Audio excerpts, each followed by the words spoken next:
शलाकया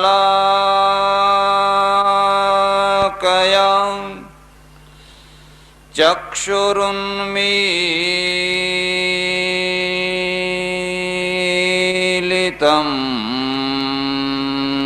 येन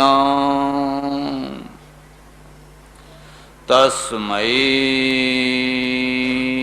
श्रीगुरवे नमः।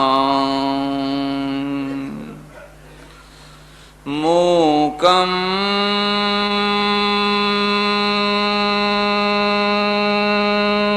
करोति वाचालं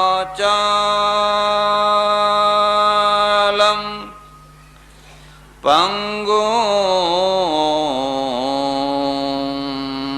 लंघयते गिरिं यत्कृपातमहं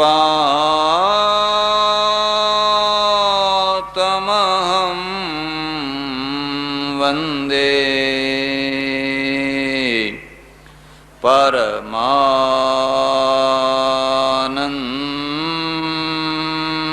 परमानंद माधवम्।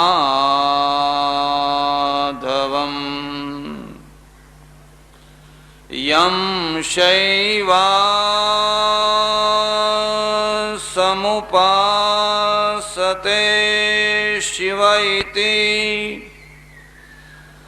ब्रह्मेति वेदान्तिनो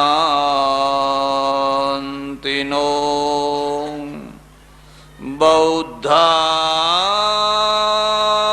बुद्ध इति प्रमाणपटवः कर्तेति नैयायिका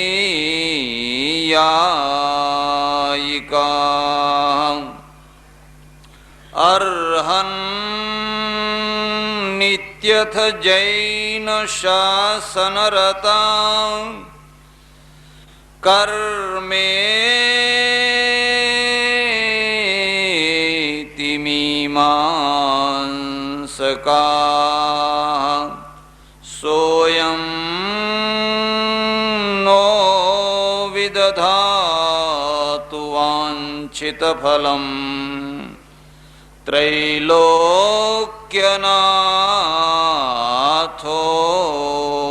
हरिः। ॐ नमो भगवते वासुदेवाय।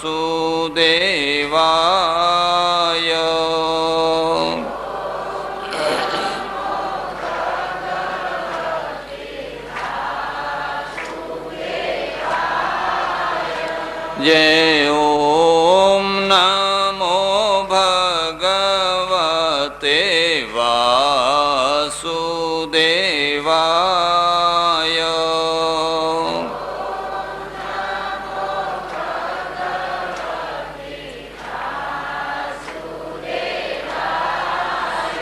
जय ओम नमो भगवते वासुदेवाय।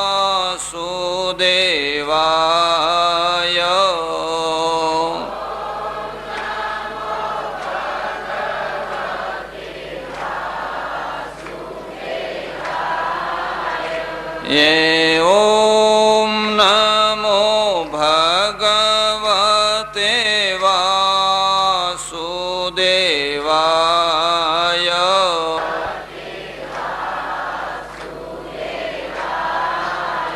ये ओम नमो भगवते वासुदेवाय।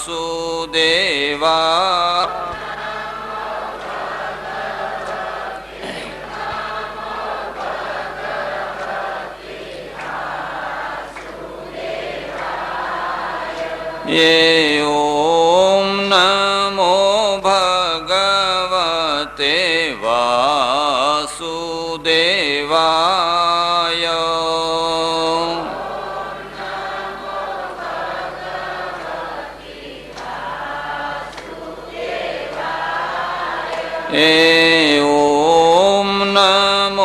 ભગવતે વાસુદેવાય.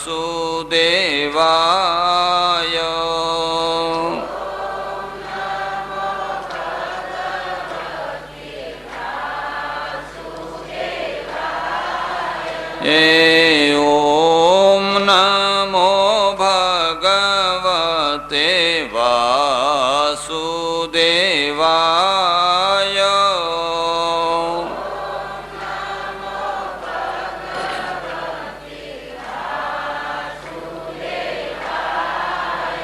કૃષ્ણ કનૈયા રામચંદ્ર ભગવાન ઉમાપતિ મહાદેવ પવન સુત હનુમાન સનાતન ધર્મ સદ્ગુરુદેવ કી ઉમિયામાત નમઃ પાર્વતી પતે હર હર મહાદેવ હર. માતાઓ, બહેનો અને ધર્માભિલાષી સજ્જનો, શ્રીમદ ભગવદ્ ગીતા યુદ્ધનો ગ્રંથ છે. યુદ્ધના ક્ષેત્રમાં એ પ્રગટ્યો છે. યુદ્ધ કરાવવા માટે પ્રગટ્યો છે.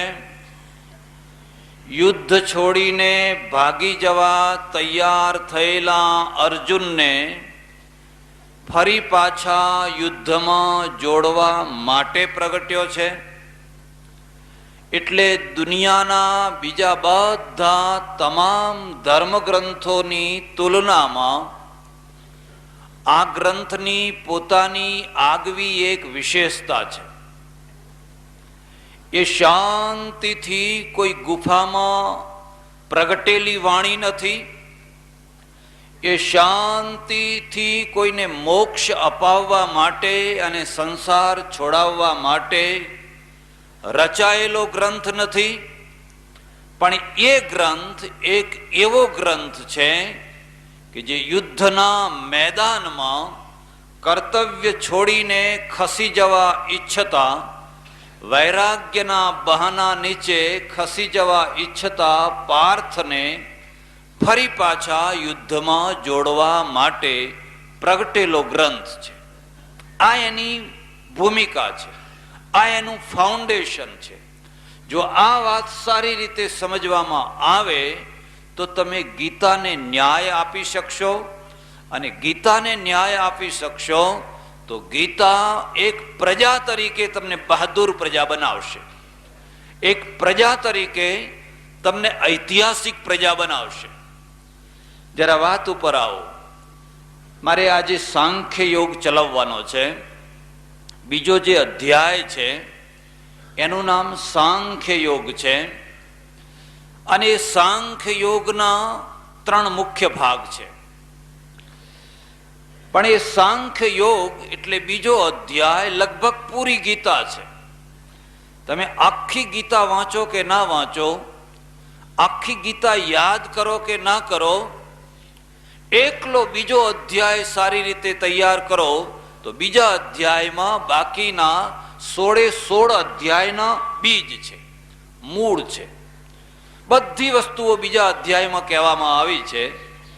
પણ એના મુખ્ય 3 ભાગ છે. પહેલો જે શરૂઆતનો ભાગ છે એ યુદ્ધ સંબંધી છે.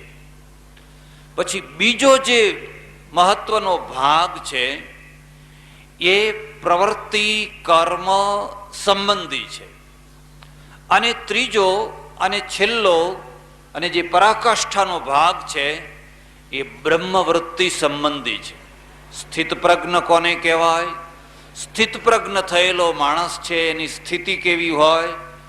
અને છેવટમાં એશા બ્રાહ્મી સ્થિતિ પાર્થ નૈનામ પ્રાપ્ય વિમુહ્યતિ સ્થિત્વા સ્યા મંતકાલેપી બ્રહ્મ નિર્વાણ મૃચ્છતિ. આ છેલ્લો શ્લોક છે. એમાં બ્રાહ્મી સ્થિતિ બતાવી છે. એટલે એક જ અધ્યાયમાં મુખ્ય 3 ભાગો છે. એમ કહીએ કે 16 અધ્યાયના એમાં બીજ મૂકી દીધા છે તો પણ બરાબર છે. પણ એ વાંચવાનો ગ્રંથ નથી, એ પચાવવાનો ગ્રંથ છે. અને જેમ જેમ તમે એમને પચાવતા જાઓ, તમે એકવાર વાંચે રાખો, પછી કોઈ વાર કથા સાંભળવા જશો ને અને કથામાં તમારો શ્લોક આવશે ને અને શ્લોકની વ્યાખ્યા થશે, તમને બહુ આનંદ આવશે, બહુ મજા આવશે. પણ એનો જે પહેલો ભાગ છે ને એ યુદ્ધનો છે. યુદ્ધકાર ઉઠ, ઉભો થા, કાર્પણ્ય દોષોપહત સ્વભાવ.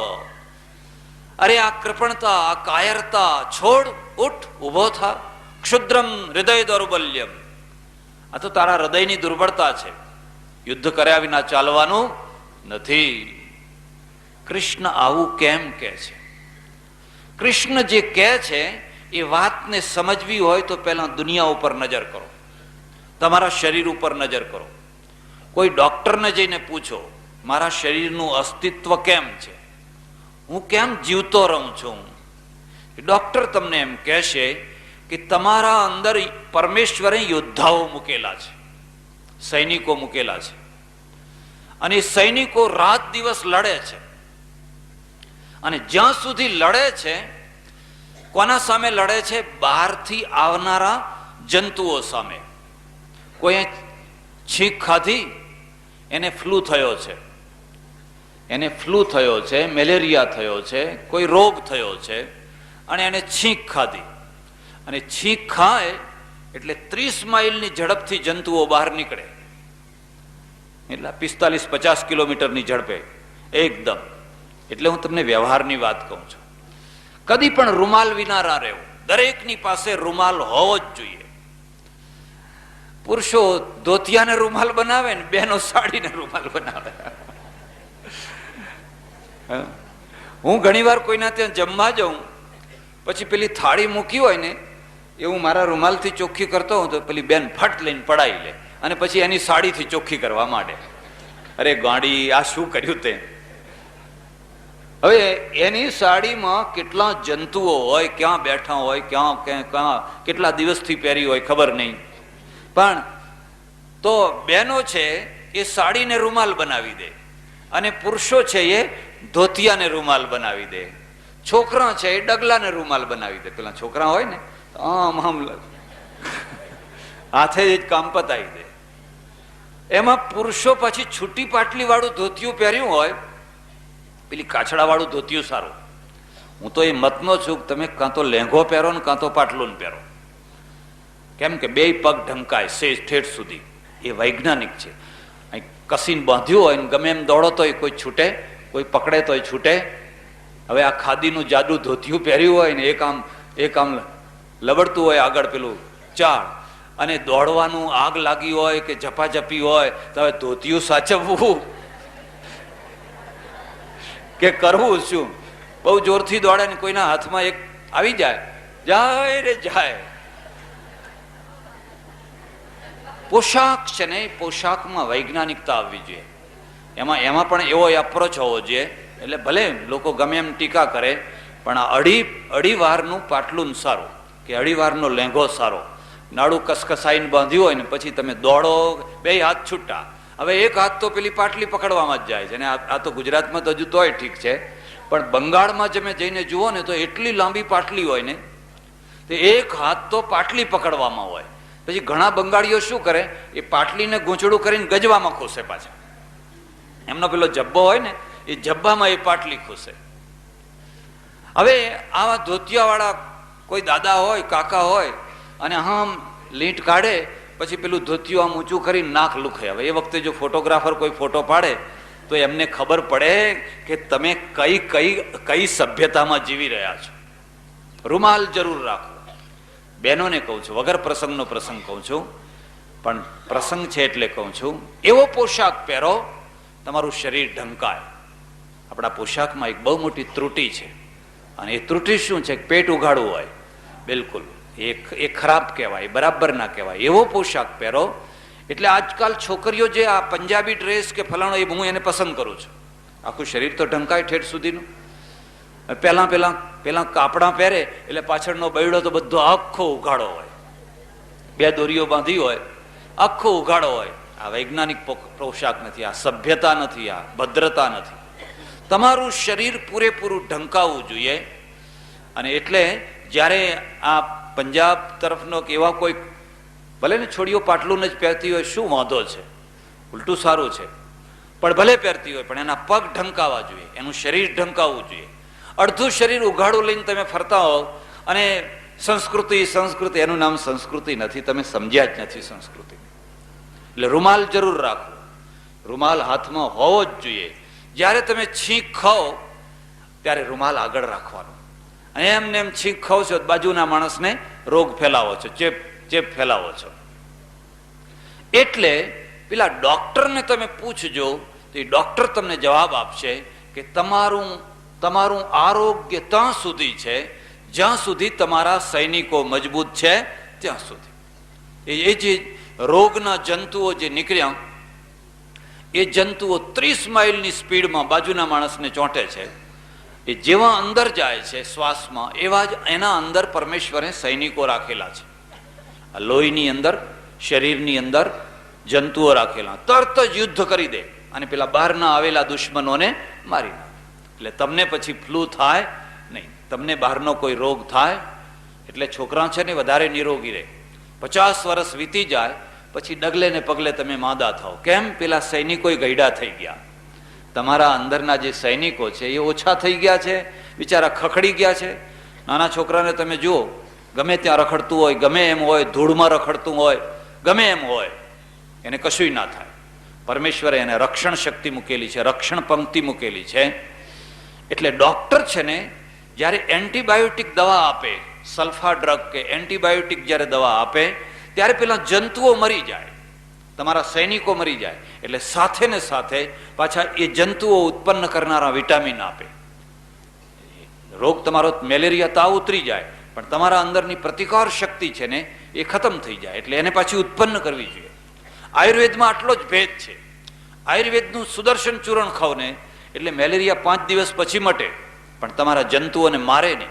તમારા સૈનિકોને જીવાડવા માટે નવી દવા ના આપવી પડે. આ બેમાં આટલો મોટો ભેદ છે. અને આજે તો એવી દવાઓ નીકળી છે કે તમારા કાઉન્ટ્સ ઘટી જાય બ્લડના. હવે તો આપણે સમજતા ન હોય કાઉન્ટ શું કહેવાય, અને માણસ મરી જાય એટલે સુધી. એટલે શરીર કેમ જીવે છે? કારણ કે પરમેશ્વરે ડગલે ને પગલે સૈનિકો મૂકેલા છે, એટલા માટે જીવે છે. તમારા મોઢામાં સૈનિકો છે, બેક્ટેરિયા નહીં તો તમને 2 દિવસ જીવવા ના દે. તમારા દાંત પડી જાય, તમારી જીભ ખરાબ થઈ જાય, તમારું ગળું ખરાબ થઈ જાય. સૌથી મોટામાં મોટી પરમેશ્વરે જે રક્ષણ પંક્તિ મૂકી છે ને એનું નામ ટોન્સિલ છે, કાકડા છે. કોઈ છોકરાને આવે ત્યારે પહેલા પ્રાચીન કાળમાં ડોશીઓ છે ને એ ડોશીઓ આમ દબાવતી એટલે મટી જતા. હવે ઓપરેશન કરાવે છે અને ટોન્સિલનું જેને ઓપરેશન કરાવી નાખ્યું હોય ને એની પ્રતિકાર શક્તિ ઓછી થઈ જાય, પછી માદો બહુ થાય. આખી જિંદગી જ્યારે જુઓ ત્યારે વાતમાં માદો થઈ જાય. કારણ કે પરમેશ્વરે જે ટોન્સિલ મૂક્યા છે ને એ તો સૈનિકો છે, તમારા રક્ષણ માટેના સૈનિકો છે. બીજી વાત કહું, એ ડોશીઓ જ્યારે આમ દબાવે ને તો હાથમાં રાખ લઈને દબાવે. રાખ છે ને એન્ટીસેપ્ટિક છે. આ તો પ્રકરણ નથી એટલે હું નીકળી ગયો આ બાજુ, પણ છતાં હું તમને કહું છું, તમારા શરીરે ગમે એવી ચડ આવતી હોય, તમને ગમે આમ લવર થતું હોય, બસ અવધૂત થઈ જાઓ. થોડા દિવસ સુધી રોજ રાખ લગાવો આખા શરીરે. ગંજ બજારમાં નહીં જવાનું લગાવીને, જોકે જાવ તોય વાંધો નહીં. આ તો ગંજ બજાર છે ને એ જો રાખ લગાવીને જાઓ તો એ રૂપિયો આપે, કંઈ કહેવાય નહીં, મહારાજ આયા કોઈ. પણ આખા શરીરે તમે રાખ ઘસો. કઈ રાખ? અડાયા છાણાની. જે અડાયા છાણા હોય ને એની રાખ ઘસો. 10-15 દિવસ ઘસો, તમારે ડોક્ટર પાસે નહીં જવું પડે. ગૌમૂત્ર ઘસો, એ આપોઆપ મટી જશે. રાખ તો એન્ટીસેપ્ટિક છે, એટલે મીછીવાળાને આમ રાખ ચોડે છે. એમાં કંઈ જાદુ મંત્ર કશું નથી. એને રાખ આમ કરીને આમ કરે છે. તો એ ભસ્મ છે ને, એ ભસ્મ તો એન્ટીસેપ્ટિક છે. અને એ બધી ચર્ચામાં નહીં ઉતરીએ. પણ એટલો મુદ્દો હું તમને કહું છું કે તમારા શરીરને સાચવવા માટે ભગવાને સૈનિકો મૂકેલા છે. એક પોઈન્ટ ઉપર એ લડે છે, અને જ્યાં સુધી એ લડી શકે છે ત્યાં સુધી તમારું જીવન છે. જ્યારે એ લડી શકતા નથી હોતા ત્યારે તમને વૃદ્ધાવસ્થા આવી જાય છે અને તમે રોગમાં પટકાઈ જાઓ છો. દવાઓ કરીને પણ સાજા નથી થઈ શકતા હોતા. એટલે યુદ્ધમેવ જીવનમ, નોટ કરજો, યુદ્ધમેવ જીવનમ. કોઈ પૂછે કે જીવન એટલે શું? બસ લડ્યા કરવું એનું નામ છે જીવન. કે મહારાજ ખરા આયા તમે તો, આ તો લડાવા આયા છો ને, આ લડાવા જ આવ્યો છો. અને કેટલાક લોકો કે મહારાજ આ ડુંગળી ને લસણ છે ને એ તામસી બહુ છે એટલે નથી ખાતા. મેં કહું હવે તમને થોડા તામસી બનાવવા છે, તમને થોડા તામસી બનાવવાની જરૂર છે. કારણ કે બહુ ઢીલા થઈ ગયા, બહુ પોચા થઈ ગયા. તમારી પેઢી ઉપર આવીને, તમારા ઘરમાં આવીને, તમારા ખેતરમાં આવીને, તમારા ખડામાં આવીને કોઈ લૂંટી જાય તો તમારું રૂમાળું ન ફરકે. હવે એટલા બધા પોછા થઈ ગયા છો એટલે મારે થોડાક તમને તામસી બનાવવા છે. કંઈક તો થાવ. તો યુદ્ધમેવ જીવનમ. દુનિયા ઉપર નજર કરજો, ઇતિહાસ ઉપર. જે પ્રજા યુદ્ધરત રહીને એ જીવતી રહી, ગૌરવપૂર્વક જીવતી રહી. જે પ્રજાએ યુદ્ધ છોડી દીધું, યુદ્ધથી વિમુખ થઈ ગઈ, એ પ્રજા ગુલામ થઈ ગઈ, દરિદ્ર થઈ ગઈ, ભિખારી થઈ ગઈ, માન વિનાની થઈ ગઈ. આખી દુનિયા ઉપર નજર કરો. જર્મની કોણ છે? જાપાન કોણ છે? જાપાન ભાગી પડ્યું. જો ઇતિહાસ જુઓ તો જાપાનનો નકશો એટલે ક્યાં જાપાન અને ક્યાં ચાઇના. જાપાન કરતા 15-20 ગણું મોટું ચાઇના, જાપાન કરતા કેટલા ગણું મોટું રશિયા. જાપાને એવો ફૂંફાડો મારેલો ને આ રશિયા ને ચાઇના બેયને ધ્રુજાવી નાખેલા, ઠેઠ રંગૂન સુધી પહોંચેલું. અને બ્રિટિશરો ખખડી ગયેલા. બ્રિટિશરોએ કલકત્તા ખાલી કરવા માંડેલું, ઠેઠ રંગૂન સુધી પહોંચી ગયેલા. બાહોશ પ્રજા એટલે આજે એનો ઇતિહાસ છે.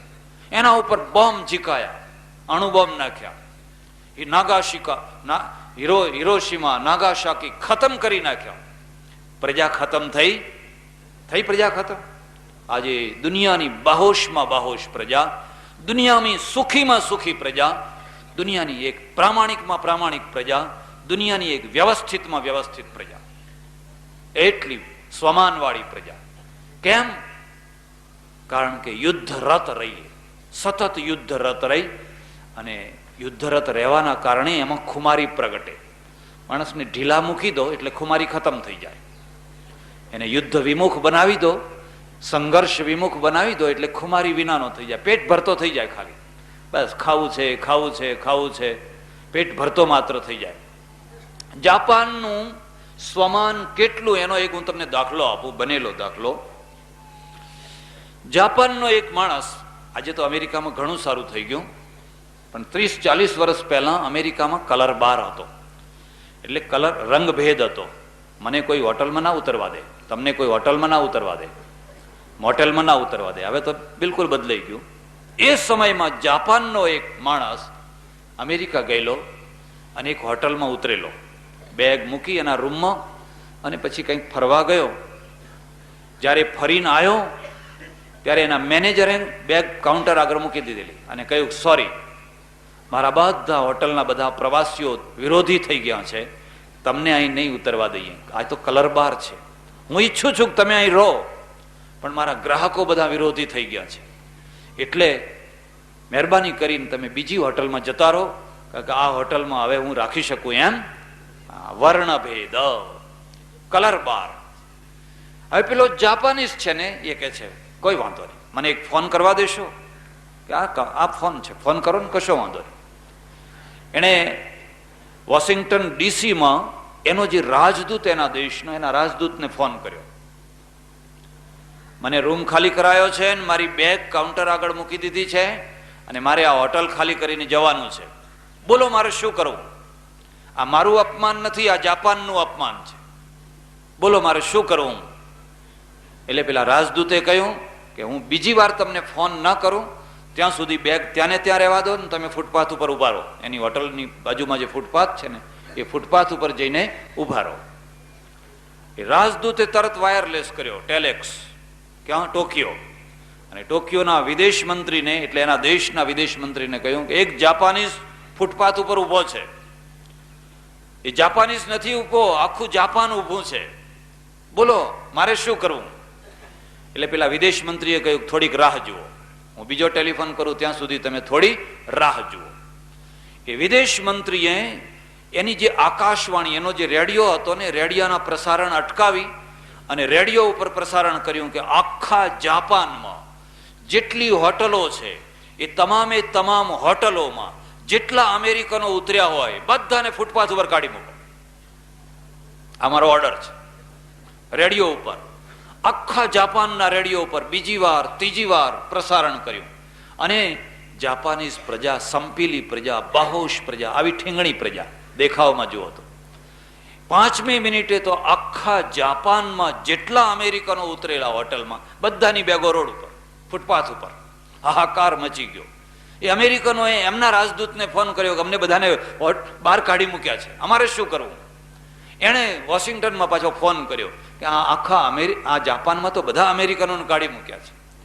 અને અમેરિકાના વિદેશ મંત્રીએ એના રાજદૂતને ફોન કર્યો કે આ શું થઈ રહ્યું છે?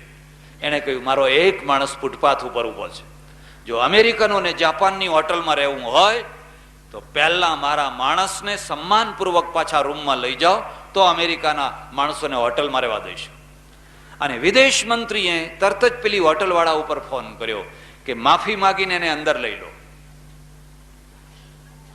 એક અડધા કલાકમાં આનું નામ શક્તિ કહેવાય, આનું નામ સંઘર્ષ કહેવાય.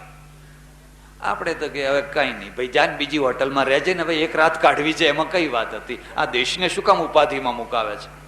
આપણે તો જીવવું જ છે ને, માત્ર જીવવું જ છે ને, જીવી ખાવું છે, બસ પેટ ભરવું છે ને જીવી ખાવું છે.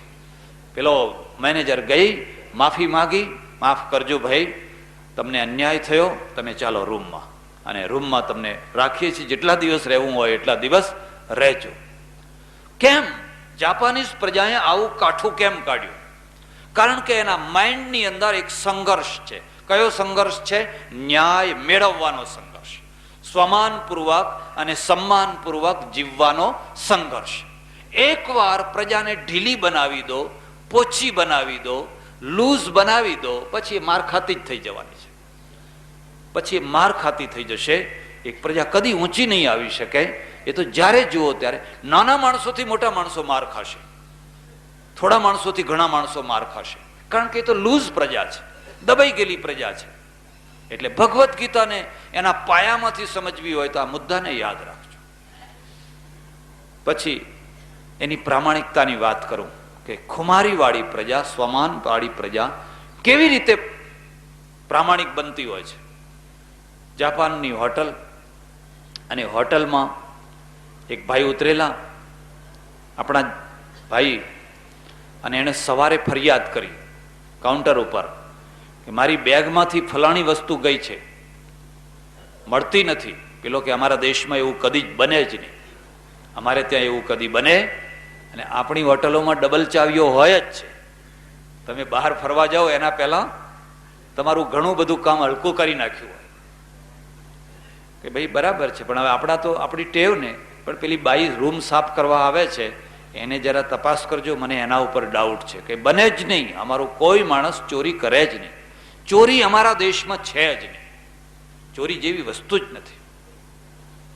પણ છતાંય હવે તમે કહો છો તો હું પેલી આયા જે રૂમ સાફ કરવા આવે છે એને પૂછીશ. એટલે બીજા દિવસે પેલી બાઈ આવી, એને પેલા કાઉન્ટરવાળાએ, મેનેજરે પૂછ્યું કે ફલાણા નંબરનો રૂમ સાફ કરવા તમે ગયેલા, એમાંથી એક વસ્તુ ખોવાઈ છે, તમને કંઈ ખ્યાલ છે? એને કહ્યું ના, મને કશી ખબર નથી. એને ચાલી ગઈ. બીજા દિવસે એણે આત્મહત્યા કરી લીધી. કઈ?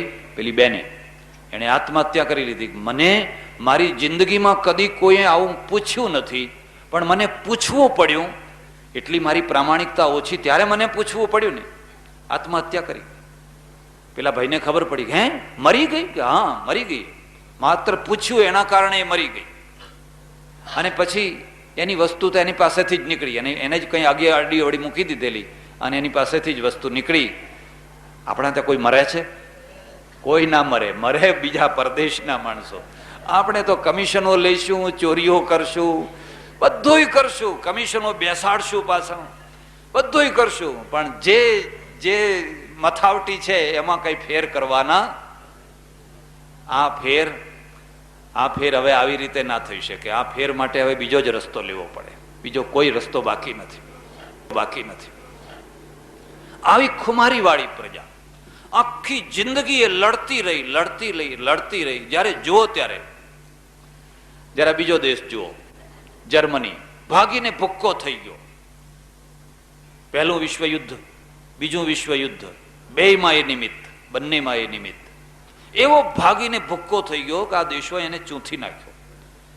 બ્રેડ ના મળે ખાવાની, સિગરેટ ના મળે. જુઓ તો જર્મનોને એટલા ગરીબ બનાવી દીધા ને એટલો અંકુશ લગાવી દીધો કે ઊંચા ના આવી શકે. મારે જર્મની જવાનું થયું અને જર્મનીમાં પગ મૂકતાની સાથે મેં જોયું, ઓહો, આટલો આ સમૃદ્ધ દેશ, કોઈ ટાઈમે અહીં યુદ્ધ થયું હશે એની કલ્પના ના કરી શકે. એટલું ઐશ્વર્ય, એટલી સમૃદ્ધિ, ઘાસ, ખેતરો, વૃક્ષો, ફેક્ટરીઓ, માણસો, કોઈને ખબર જ નહીં કે યુદ્ધ થયું હશે. બસ 20 વર્ષમાં એ બેઠો થઈ ગયો. જે હોટલમાં અમે ઉતરેલા ને એ હોટલની વાત કરું તમને, મારું પેલું વિદેશ યાત્રાનું પુસ્તક જરૂર વાંચજો. એમાં એક કબાટ, અને કબાટમાં માણસને જોઈતી બધી ચીજો મૂકેલી, બધી. બજાર દૂર હોય, ક્યાં લેવા જાઓ, તમારે સિગરેટનું પોકેટ જોઈતું હોય અને સિગરેટનું પોકેટ લેવા માટે 5 કિલોમીટર જાઓ, તમારા કબાટમાં જ મૂકી રાખેલું, અંદર જ બધી વસ્તુઓ, ચોકલેટ, ફલાણું, એમના જીવનની જરૂરિયાતની બધી વસ્તુઓ. કોઈ તાળું નહીં, કોઈ નહીં, ખાલી એક પેટી, એમાં કાણું, ભાવ લખેલા, પૈસા નાખી દો. અમે 2 દિવસ રહ્યા નુરેમ્બર્ગમાં ગેસ ચેમ્બર કરેલું હિટલરે, પેલા યહૂદીઓને મારી નાખેલા બધાને. પણ જ્યારે વિદાય થયા, કોઈ ચેકિંગ કરવા ના આવ્યું. પૈસા નાખ્યા છે, વસ્તુઓ લઈને હેડ્યા છે આ ભાઈ, કોઈ ચેકિંગ નહીં. અમારે તો કંઈ કામનું હતું નહીં, કશું લેવાનું નહોતું. તો એ બીજા અમારા જોડે 5-6 જણા હતા ને, એને મેં કહ્યું, જો ખબરદાર, જો એકે વસ્તુ લીધી તો જો ઇન્ડિયા પણ કરતા નહીં ને તો કાં તો ભલું છે, સારું છે, એનો છોકરા માટે ચોકલેટ કામ આવશે. કોઈ ચેકિંગ નહીં. કેટલી પ્રામાણિકતા હશે, કેટલી સચ્ચાઈ આપણા ત્યાં રાખી જુઓ ને. આપણા ત્યાં રાખી તો જુઓ કે આ પૈસામાં, આમાં પેટીમાં પૈસા. એક જણા એવો ટ્રાય કરેલો, કુંભ મેળો, અને કુંભ મેળામાં વૈદ્યનાથ છે ને ઔષધિ વાળા, એ વૈદ્યનાથ વાળાએ ટ્રાય કરેલો. 24,000 રૂપિયાની દવાઓ મૂકેલી, 24,000 રૂપિયાની, અને પછી પેટી મૂકી દીધેલી. કોઈ માણસ નહીં, જેને જે દવા જોઈતી હોય એ લો અને આ પેટીમાં પૈસા નાખો, કોઈ માણસની જરૂર નથી. પછી 7-8 દિવસ થતા 24,000ની દવા ઉપડી ગઈ. પેટી ખોલીને જોયું તો 16 રૂપિયા નીકળ્યા. 16 રૂપિયા નીકળ્યા. બસ હવે તમે સમજી ગયા કે આપણે સતયુગમાં જીવીએ છીએ કે પેલા લોકો સતયુગમાં જીવે છે. મળવાનું થયું, તમે કહો આટલું મોટું સાહસ કર્યું, 24,000 રૂપિયાની દવાઓ મૂકી દીધી અને તમને 16 રૂપિયા જ મળ્યા. મને કે બાપજી બધી આઉટડેટ હતી, બધી આઉટડેટ હતી. એટલે એમાં મારે કઈ નુકસાન ગયું? મારે તો પ્રચારનો પ્રચાર થયો ને લેનારા ભલે લઈ ગયા હોય. મેં કહું ત્યારે તમે હરખા નીકળ્યા, પેલા એ સરખા છે ને તમે બરાબર છો. શું કરશો જો આપણે આપણી વાસ્તવિકતાને નહીં સ્વીકારીએ અને વાસ્તવિકતાને નહીં સુધારીએ ને? કરોડ વર્ષ પછી પણ તમે દુનિયાની પ્રજાની કક્ષામાં નહીં આવો. ખાલી આત્મશ્લાઘા કરી અને અફીણના જ્ઞાનમાં પડ્યા રહેશો, અમે મહાન. પણ વાસ્તવિકતા તો જુઓ. જાપાનને જર્મનીને તહસ નહસ કરી નાખેલું, પ્રજા ઊભી થઈ ગઈ. કેમ? જે યુદ્ધમાં રત રહેનારી પ્રજા હોય છે ને, એમાં એક ખુમારી હોય છે, એમાં એક બાહોશી હોય છે, એમાં એક સાહસ હોય છે, એમાં એક હિંમત હોય છે, જજુમવાની શક્તિ હોય છે. અને પેલી પોચી પ્રજા, ઢીલી પ્રજા, સાહસ નથી હોતું, એનામાં હિંમત નથી હોતી, એ જજુમી નથી શકતી હોતી. રોટલો ખાઈને પડી રહે, બસ રોટલો ખાઈને પડી રહે. એક બીજી વાત પણ યાદ રાખજો, કદાચ તમારા ગળે ઉતરે કે ના ઉતરે. કોઈ પણ દેશ જ્યારે યુદ્ધમાં સપડાય, યુદ્ધમાં ત્યારે એનો આર્થિક વિકાસ થાય. એનો આર્થિક વિકાસ તૂટી ના પડે, એનો આર્થિક વિકાસ થાય. અને 50 વર્ષ સુધી જો એ દેશ ઉપર યુદ્ધ આવે જ નહીં ને, એ દેશ તૂટી પડે. ઇઝરાયલને જુઓ, ઇઝરાયલનું 1 વર્ષ યુદ્ધ વિનાનું જાય છે? ઇઝરાયલના નકશા ઉપર નજર કરો, 1 વર્ષ એવું બતાવો કે જ્યારે એ યુદ્ધ ના કરતું હોય અને એના સીમાડા નિર્ભય હોય, કોઈ નહીં, સતત યુદ્ધમાં જ છે. એ જ્યારથી જન્મ્યું 16 દુશ્મનો છે, 16 દુશ્મનો, અને 16 દુશ્મનોના વચ્ચે એક મહેસાણા જિલ્લા જેટલો જિલ્લો અને મહેસાણા જિલ્લા જેટલી પ્રજા, માત્ર 25 લાખની પ્રજા એ જીવે છે. અને એટલી સમૃદ્ધિથી જીવે છે, એટલી સમૃદ્ધિથી જીવે છે. ભારતનું જે અન્ન ઉત્પાદન છે 1 એકડે, એના કરતાં એ 4 ગણું અન્ન લે છે, રણમાં લે છે. 1 ઇંચ વરસાદ નથી પડતો, 1 ઇંચ નહીં. વરસાદ શું કહેવાય એમને ખબર જ નથી. આખો જે સિનાઈ દ્વીપકલ્પ છે ને, વરસાદ પડતો જ નથી. એટલે ઇજિપ્શિયન રૂ સારામાં સારું એટલા માટે ગણાય છે કે વરસાદ વિના એ બને છે, એટલા માટે. ઇજિપ્શિયન કોટન જે સારું કહેવાય છે ને, એનું મૂળ કારણ આ છે. આખી નાઇલ નદીને વાળી દીધી છે. અને પેલા વાળવા નતા દેતા અરબ લોકો, જબરજસ્તી વાળી દીધી. બાવડા વાવવા જોઈએ, જબરજસ્તી વાળી દીધી. આવો આખી નાઇલ નદીને વાળી અને આખા ઇઝરાયલને નંદન વન બનાવી દીધું છે. એ આર્થિક વિકાસ એમાંથી થાય છે. તમારો દેશ જ્યારે યુદ્ધમાં ફાંસાય એટલે તરત જ ઉત્પાદન કરો, મોટરો બનાવો, વિમાનો બનાવો, ફલાણું બનાવો, ફલાણું બનાવો. નવરા બેઠે કામ નહીં આવે, કામે લાગી જાઓ. છોકરું, બૈરા, ફલાણા ફલાણા, એકદમ માણસ, નાના નાના બધા માણસો કામે લાગી જાય. અકબરે લખ્યું છે એક વાત અકબરે લખી છે. એણે લખ્યું છે કે યોદ્ધાઓને કદી નવરા ના બેસવા દેવા, લશ્કરને કદી નવરું ના રાખવું, નહીં તો એ તમારા ઉપર ચડી બેસશે. નવરા રાખનારના ઉપર એ ચડી બેસશે. એને લડાવે રાખવું. આ પ્રાંતમાં, પેલા પ્રાંતમાં, પેલા પ્રાંતમાં, પેલા પ્રાંતમાં એ હંમેશા ઝઝૂમતું રહેવું જોઈએ. અને એના કારણે મોગલોએ રાજ્ય કર્યું, એના કારણે મુસ્લિમોએ રાજ્ય કર્યું. આપણું માઇન્ડ એ પ્રકારનું ના થઈ શક્યું. આપણું માઇન્ડ તો શાંતિ શાંતિ, ટેક્સ ભરો, જજિયા વેરો ભરો ને શાંતિ ભોગવો. લો, મારે એક દંડો, વેટ કરો, કરશું. હળ ચાલતું હોય, વરસાદ વરસ્યો હોય, બરાબર ખેતરમાં વરાપ આવ્યો હોય, અને એક મિનિટ છે ને એ કિંમતી હોય. પેલો આવીને મારે દંડો ને, ચાલ ગાડું જોડીને જાય, મારે ફલાણા ગામ જવું છે, વેટ કરવાની છે. એટલે મૂકો હળ પડતું, લો હવે શાંતિ ભોગવો, હવે ભોગવો શાંતિ. ભૂતકાળને યાદ કરો. પોચી પ્રજાનો કોઈ ઇતિહાસ નથી હોતો. એટલે ભગવદ્ ગીતાની જે શરૂઆત છે, એની આખી જે ઉત્થાનિકા છે ને, એ યુદ્ધમાંથી છે. અને યુદ્ધમાંથી નિવૃત્તિ માટે નથી. કૃષ્ણ એમ નથી કહેતા કે સારું ત્યારે ના લડવું હોય તો જવા દે, કઈ નહીં, બેસી જા. ના લડવું હોય તો કઈ નહીં, બેસી જા. એમ નથી કહેતા. તસ્માદ યુદ્ધસ્વ ભારત, હે ભારત માટે યુદ્ધ કર.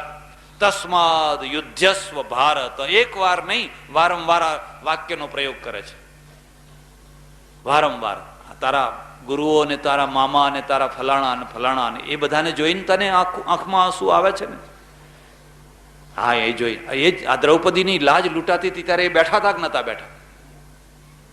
ત્યારે એ બેઠા હતા કે નતા બેઠા? એમની આંખમાં ત્યારે આંસુ કેમ ના આવ્યા?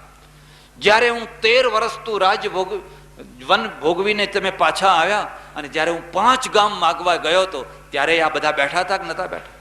આ તારા મામા ને તારા ગુરુઓ ને તારા દાદાઓ ને બધા બેઠા હતા કે નતા બેઠા?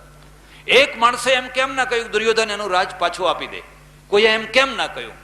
અને હવે તું કહે છે કે આ મારા કુટુંબીજનો શ્યાલા સંબંધીનસ તથા એતાન હંતુમિચ્છામિ જ્ઞતોપી મધુસૂદન અપિત્રૈલોક્ય રાજ્યસ્ય હેતો કિમનું મહી કૃતે નિહત્ય ધાર્તરાષ્ટ્રાન્ન કા પ્રીતિ સ્યાત જનાર્દન. અરે 3 લોકનું રાજ્ય મળે તોય મારે આ યુદ્ધ કરવું નથી. તું મને કહે કે જ્યારે આ દ્રૌપદીની લાજ લૂંટાતી હતી ત્યારે આ બધા બેઠા હતા કે નતા બેઠા? પછી એમની બુદ્ધિ બદલાઈ, રાજ પાછું લેવા જ્યારે ગયા ત્યારે એમાં કોઈએ કહ્યું ભાઈ આપી દો એનું રાજ. હવે જ્યારે કોઈ રીતે માનતા નથી. અને અર્જુન, તું એમ સમજે છે કે મારા હાથે મરાશે, મારા હાથે મરાશે, મારા હાથે મરાશે? મયા હતાંસ્ત્વમ જહિમા વ્યથિષ્ઠા યુદ્ધસ્વ જેતાસી રણે સપત્નાન. અરે મેં મારી નાખેલા છે, તો આ બધાને મેં મારેલા. નિમિત્ત માત્રમ ભવ સવ્ય સાચિન. તું તો નિમિત્ત માત્ર છે. દુનિયા એમ કહેશે કે અર્જુને માર્યા, અર્જુને માર્યા, અર્જુને માર્યા, પણ એ તો પહેલા જ મરી ચૂકેલા છે. અને અર્જુન, આવો બાણાવાળી તું કાબા આગળ લૂંટી જવાનો છે. કાબે ગોપી લૂંટિયા વહી ધનુષ વહી બાણ. આ તો મરી ચૂકેલા છે. નિમિત્ત માત્રમ ભવ સવ્ય સાચિન, એ સવ્ય સાચિન ઉઠ, ઉભો થા, યુદ્ધ કર. આ યુદ્ધ કર્યા વિના આખી પ્રજાનો આરો આવવાનો નથી, એનો જ કોઈ છેડો આવવાનો નથી. આખું બદલવું પડશે અને બેસી રહેવાથી કશું થવાનું. આ એની બીજા અધ્યાયની પહેલી ભૂમિકા છે.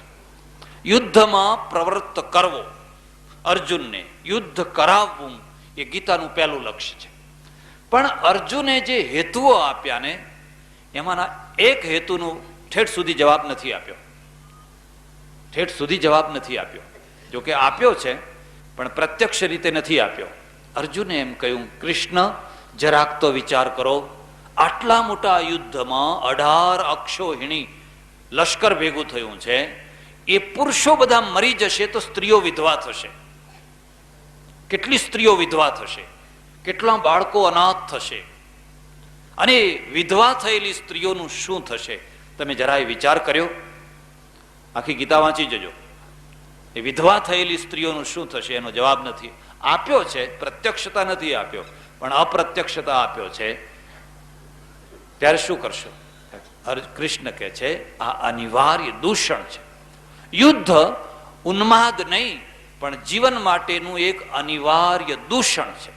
જો એ દૂષણને તમે સ્વીકાર ન કરો તો તમે મરો, ઉપરથી મરો અને ધર્મનો નાશ કરાવી નાખો. એટલે કેટલીક વાર એક અનિવાર્ય દૂષણનો સ્વીકાર કરવો પડે, નહીં તો એ વિધવા તો થવાની જ છે. તો યુદ્ધ નહીં કરે તો એ વિધવા તો થવાની જ છે. કારણ કે પેલા તમને મારી જ નાખવાના છે.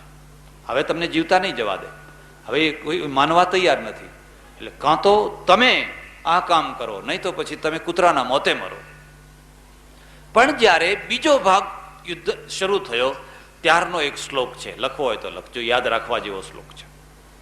કૃષ્ણે અહીંથી બીજા અધ્યાયનો એક બીજો પાર્ટ શરૂ કર્યો.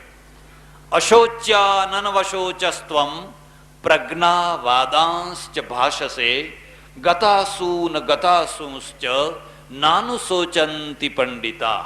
બહુ સુંદર શ્લોક છે. ઘણા લોકો એમ માને છે કે ભગવદ્ ગીતા અહીંથી શરૂ થાય છે. આના આગળ છે ને એ તો બધી સંસારિક વાતો છે, લોકોની બધી વાતો છે. ખરી ભગવદ્ ગીતા અહીંથી શરૂ થાય છે.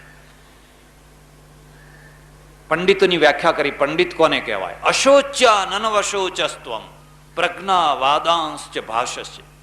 અર્જુન, જેનો શોક ન કરવો જોઈએ એનો તો શોક કરે છે. જે શોક કરવા યોગ્ય છે જ નહીં. અરે રે આ ફૂલ કરમાઈ જશે, અરે રે આ ફૂલ માટી થઈ જશે. અરે એ તો કરમાઈ જવા માટે જ જન્મ્યું છે.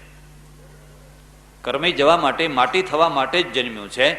એ કરમાઈ જાય, એ માટી થઈ જાય એના પહેલા એ જે હેતુ માટે જન્મ્યું છે હેતુ પૂરો કરી લો.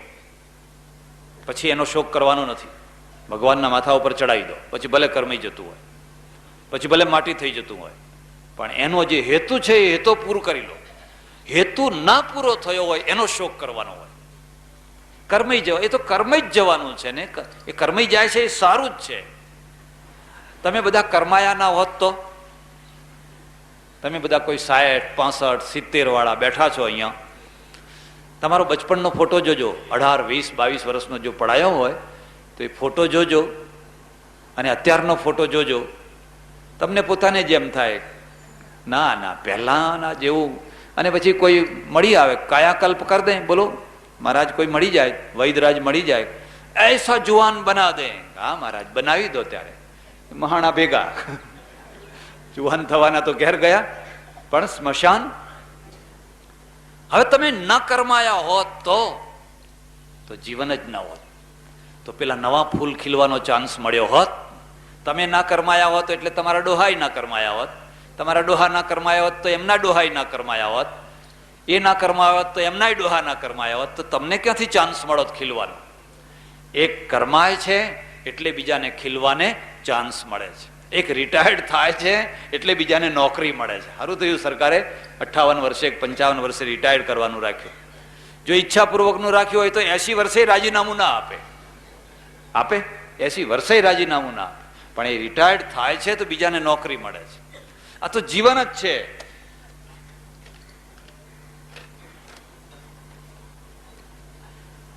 અર્જુન અશોચ્યાનન વશોચસ્ત્વમ પ્રજ્ઞાવાદાંશ્ચ ભાષસે.